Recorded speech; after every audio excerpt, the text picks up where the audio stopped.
Kalusugan ay mahalaga para sa masayang pamilya.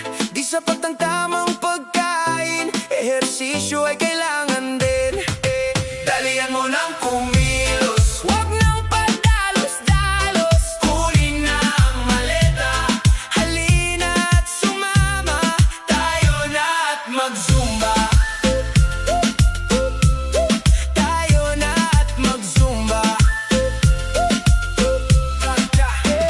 Iwasan mo ang bisyo tulad ng paninigarilyo, pati na rin ang alak. Itigil mo na ang balak. Dalihan mo ng kumilos, huwag nang padalos-dalos. Kunin na ang maleta, halina at sumama. Tayo na at mag-zumba.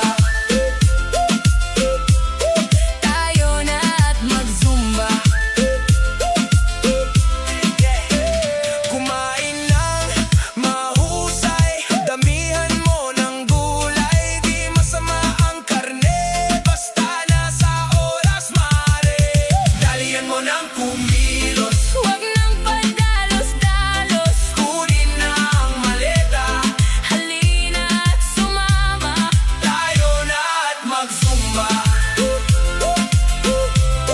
Tayo na at mag-zumba.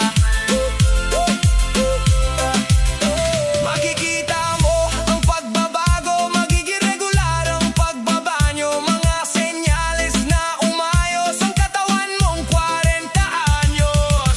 Dalihan mo ng kumilos, huwag nang padalos-dalos. Kunin na ang maleta, halina at sumama.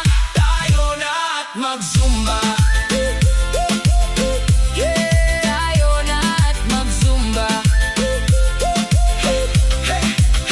Hindi lang pisikal, pati rin ang mental. Apektado lahat dito, lahat sa paligid mo. Dalihan mo ng kumilos, huwag nang padalos-dalos. Kunin na ang maleta, halina at sumama. Tayo na at mag-zumba. Tayo na at mag-zumba. Dalihan mo ng kumilos, huwag nang padalos-dalos. Kunin na ang maleta, halina at sumama. Tayo na at mag-zumba.